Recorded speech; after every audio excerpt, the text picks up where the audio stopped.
This is section 251. We're going to be solving equations graphically. So in this lesson, you're going to use a graphing utility to solve equations and then continue to examine these extraneous solutions within algebraic methods to solve equations. So it's actually very simple. To solve an equation graphically, you enter each side of the equation as a graph. The points of intersection represent the solution though, but it's the x value specifically. Now if the graphs don't intersect, there is no real solution. Now we're going to talk about two-dimensional graphs as well. So we got to be a little careful here, and but don't worry, we talk about the nuance of that. So notice the original equation. This is what I'm actually asking you to solve. What's the variable? The variable is x. You're trying to find what x equals. Do you see a y there? No, there's no y there. So to go through, so just to kind of think about that, because there's no x and y in the original equation, your answer is not both the x and the y. We got to be very careful with that. It's always, if it's just one variable, right, when it's the point, this is the first variable that we're always finding, is that x value. So to do that, you enter each side of the equation as a function of Desmos.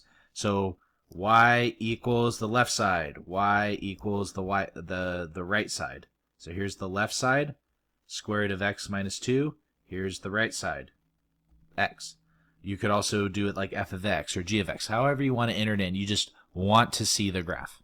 So you enter into Desmos, the left side and the right side.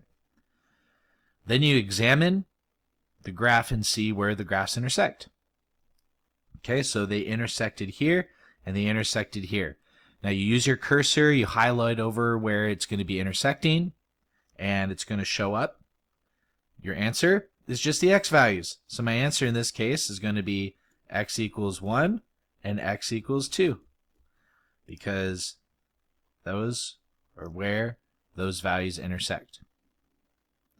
And you can do that to every single type of equation. Every single type of equation you can do that. Look at this. There's the left side, there's the right side. You enter them into Desmos. They intersect here, they intersect here. So my answer is that and that. Right? It's the x values. In the original equation, look, we're just looking for x, one variable. We're just looking for x. Your answer is your x value. Entering that into the equation, x squared plus 5 equals 3. I entered the left side, I entered the right side. Now if you notice, does it intersect at all? No, it doesn't intersect. No solution. I should say no real solution. That's the important piece. No real solution. There's no place where they intersect.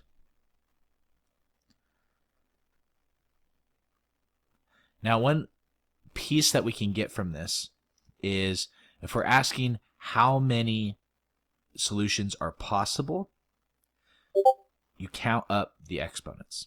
The exponents kind of give you insight as to how many are going to be possible. So because I see x squared and I see a y squared, that's going to be 4.